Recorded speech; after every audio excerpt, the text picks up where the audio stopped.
से हुकूमत की तरफ से इस बात को रखा गया, मगर 30 से ज़्यादा एमपी यहाँ पर मौजूद नहीं है। मैडम, पहले तो मैं वज़ीर आज़म की इस बात की मजम्मत करता हूँ और उनको बताना चाहूँगा कि जिना के बारे में उन्होंने जो कहा था, हम तो जिना के सख्त मुखालिफ है, इसलिए भारत को अपना वतन माने, मगर 42 में आपके प्यारे वीर और जिना की पार्टी ने नॉर्थ वेस्ट फ्रंटियर, सिंध और बंगाल में मिलकर हुकूमत चलाई और उस हुकूमत ने 1.5 लाख हिंदू और मुसलमानों को अंग्रेजों की फौज में शामिल कराया ताकि वो लड़े।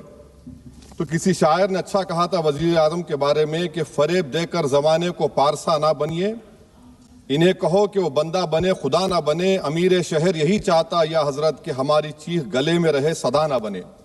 दूसरी बात मैडम, हमारे वजीर दिफा जनाब राजनाथ सिंह साहब ने बड़ा ही अजीब व गरीब और तकलीफ दे बात कही उम्मुल मोमिनीन के बारे में और उम्मुल किताब के बारे में। उम्मुल मोमिनीन उनको कहते हैं जो हमारे प्रॉफिट मोहम्मद सल्लल्लाहु अलैहि वसल्लम की वाइफ हैं, वो हम तमाम मुसलमानों की माँ, हम उनको तस्वुर करते हैं, मगर हम उनकी इबादत नहीं करते, हम अपनी माँ की इबादत नहीं करते। उम्मुल किताब कुरान है, हम कुरान की इबादत नहीं करते, कुरान अल्लाह का बिजावा कलाम है। तो उसके बारे में भी शायर ने अच्छा कहा कि खबर नहीं जिन्हें अपने दीन व मजहब की, हमें वो दीन का मतलब सिखाने निकले हैं। अहम बात यह है कि मैडम, हमारे मुल्क का आइन क्या इस लफ्ज से आगाज होता है, वी द पीपल। इसका आगाज भारत माता के नाम से नहीं होता है। हमारे संविधान का जो प्रियम्बल है वो क्या कहता है? Liberty of thought, expression, belief, faith and worship. अगर दस्तूर का ये पहला सफा ये बात करता है तो फिर कैसे किसी शहरी को किसी खुदा, देवी, देवता की इबादत करने पर या सजदा करने पर मजबूर किया जा सकता है?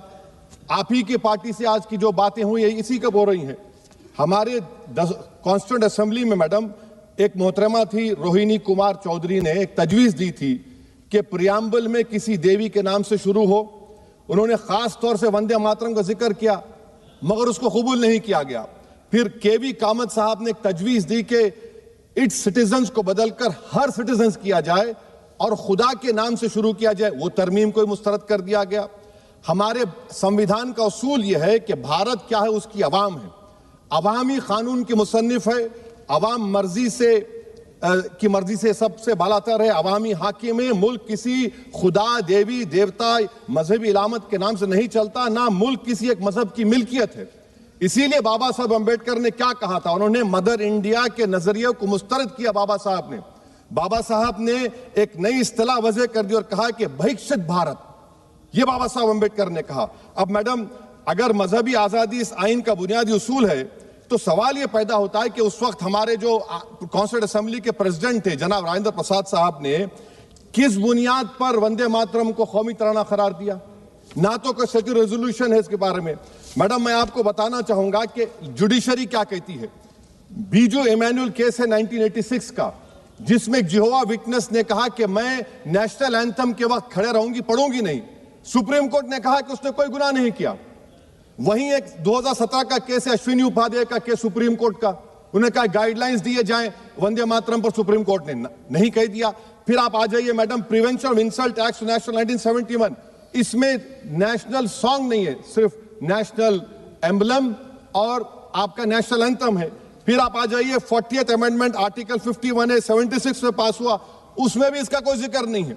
मैडम, मैं आपके सामने बताना चाहूंगा कि हमारा भारत एक इसका मजमुआ क्या है। इसमें हिंदू है, मुसलमान है, सिख है, ईसाई है, जैन है, एथिस्ट है, मेहनतकश है, किसान, गरीब, मजलूम और दलित है।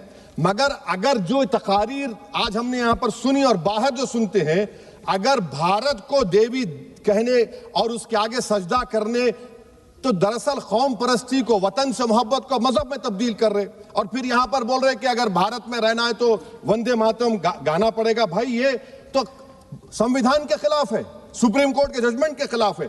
अगर वंदे मातरम मैडम कौमियत का मियार है तो फिर सवाल यह है कि हजरत मोहानी की कौमियत क्या थी जिसने इनकलाब जिंदाबाद का नारा दिया? अगर यूसुफ मेहरली ने quit India, Simon go back का नारा दिया तो उसकी कौमियत क्या थी? अगर हैदराबाद से मौलवी अलाउद्दीन जो मक्का मस्जिद का पहला मुजरिम है काला पानी में, और तुरेबाज खान जो मारकर लाश को लटका दिया गया था हैदराबाद में 8 दिन तक, उसकी कौमियत क्या थी? अगर इनायतुल्लाह काफी जो जिहाद का फतवा अंग्रेजों के खिलाफ दिया मुरादाबाद में, जब उनको 2 दिन में फांसी की सजा दी गई, और जब फांसी की सजा के बाद जा रहे हैं तो इनायतुल्लाह मौलाना काफी की जबान पर क्या था? वो रसूलुल्लाह हमारे प्रॉफिट की नात पढ़ रहे थे। क्या पढ़ रहे थे? कोई गुल बाकी रहेगा ना चमन रह जाएगा, पर रसूलुल्लाह का दीन हसन रह जाएगा। तो उनकी कौमियत क्या थी? माल्टा की जेल में महमूदुल हसन, हुसैन अहमद मदनी 6 महीने माल्टा की जेल की ग्राउंड में पड़े रहे, उनकी कौमियत क्या थी?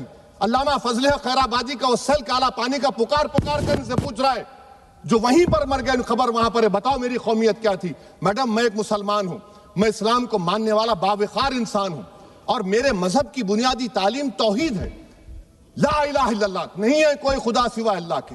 और कुरान में अल्लाह क्या बोल रहा? इय्याका नाबुदु इय्याका नस्तईन, तुम मेरी इबादत करो, मुझे मानो। मुझे कहां से मिल रहा? आर्टिकल 25 से मिल रहा है। मुझे कहां से मिल रहा है? Liberty of thought, expression, belief, faith and worship से मिल रहा है। तो इसको जोड़ना ये बहुत ही खतरनाक होगा। और हमारे प्रॉफिट मोहम्मद सल्लल्लाहु अलैहि वसल्लम जब मदीने को गए तो उन्होंने उस वतन के लिए दुआ की, कहा कि अल्लाह मदीने की मोहब्बत हमारे दिलों में और इजाफा कर दे, मक्के से ज्यादा कर दे। तो ये इस्लाम, मुसलमान होना, हमारे ईमान में मुल्क की मोहब्बत बीच में नहीं आती, और मुल्क से मोहब्बत है और रहेगी हमेशा, क्योंकि ये अजीम कुर्बानियां यहां पर शामिल है जिन्होंने जंग आजादी में हिस्सा नहीं लिया। आज अगर वो वतन की मोहब्बत का दर्ज देंगे तो बड़ा गलत होगा। मैडम, मैं आपके सामने एक चीज पढ़ूंगा। 1937 रविंद्रनाथ टैगोर ने लेटर लिखा सुभाष चंद्र बोस को। मैं सिर्फ, किसी ने नहीं पढ़ा ये। क्या कहा टैगोर साहब ने? But parliament is a place of union for all religious groups and there the song cannot be appropriate. When Bengali Muslims show sign of stubborn fanatism, we regard it intolerable. When we too copy them and make unreasonable demands, it will be self-defeating. ये मैं इसको ले करूंगा madam, आप देख लीजिए। फिर दूसरी तरफ मैडम आप आ जाइए, मैं यहाँ पर बैठकर, हाँ, जितने तकारीर यहाँ पर हुए सब जनगण मन पर तनकीद किए। तो मैडम मुझे ये कहना पड़ेगा कि जनगण मन पर आप लोग इतनी तकलीफ क्यों उठा रहे हैं? आखिर इतनी तकलीफ क्यों है? तो मैं जब जाकर देखा तो मुझे 28 दिसंबर का ऑर्गेनाइजर मैगजीन का आर्टिकल मिला, जिसमें ऑर्गेनाइजर लिखता है कि what is the moral sanction behind government choice of Janagana Mana, except that it can be made an item of entertainment at the sumptuous parties thrown by government officials. आप बताइए, इसका बोलेंगे आप? और फिर उसके कैन कैसा करते हैं? It will mean we can not love our motherhood. Madam please, it will mean that Vande Mataram is buried alive with the word Jan Gan Mana on the tombstone, for the tomb will also be of Jan Gan Mana of the will of the people. इस पर आप क्या बोलेंगे? Madam, मैं आपको ये बताना चाह रहा हूं कि वतन की मोहब्बत हमारे लिए बहुत अहम है, मगर ये बताइए हमको कि अभी मैडम यहाँ पर आनंद मठ के बारे में बहुत कुछ कहा गया। मैं सिर्फ 2 मिसालें आपको देता हूं। आनंद मठ के पेज नंबर 70 और 80 को पढ़ लीजिए। इसके बाद सनातन जहां मुसलमानों के घर पाते थे, इन्हें आग लगा देते थे। आप पेज नंबर 98 पढ़िए। हमें सिर्फ इन मुसलमानों को जड़ से खत्म करना है क्योंकि खुदा के दुश्मन बन चुके हैं। फिर आप पेज नंबर 115-16 दीजिए। फिर मुख्तलिफ इलाकों में मुसलमानों को सदा देने के लिए भेजे जाते, जहां मुसलमान आबादी नजर आती जला दिया जाता। फिर आप देख लीजिए मैडम, सफे नंबर 120 पेज 120, बंकिम लिखते हैं कि सनातियों को मालूम नहीं था कि अंग्रेज हिंदुस्तान को निजात दिलाने वाले हैं। ये आप क्यों कर रहे हैं? अब आप मैडम, मैं आपको पेपर्स दे कर दूंगा। मैडम, भारत में हमारी आजादी इसलिए आई और बरकरार रही कि हमने मुल्क और मजहब को एक चीज नहीं बनाया। हमने ऐलान किया कि हमारी मुल्क मुख्तलिफ तबकात मज़ाहिब पर मुश्तमिल है। हमारे मुश्तरका तकदीर हमारी कौमियत का सरचश्मा है। यह खास जबान, सखावत, मजहब नहीं है। अगर वंदे मातरम का मतन कौम और मजहब को एक बना देता है, अगर हम इसे टेस्ट बनाते हैं वफादारी का, तो फिर मान लीजिए कि यह गांधी, अंबेडकर, टैगोर, बोस और लाखों आजादी के सिपाहियों की सोच को छोड़कर गोडसे की सोच की हिंदू कौमी परस्ताना, मैडम खत्म कर रहा हूं, कौमी हिंदू कौम परस्ताना को अख्तियार करेंगे।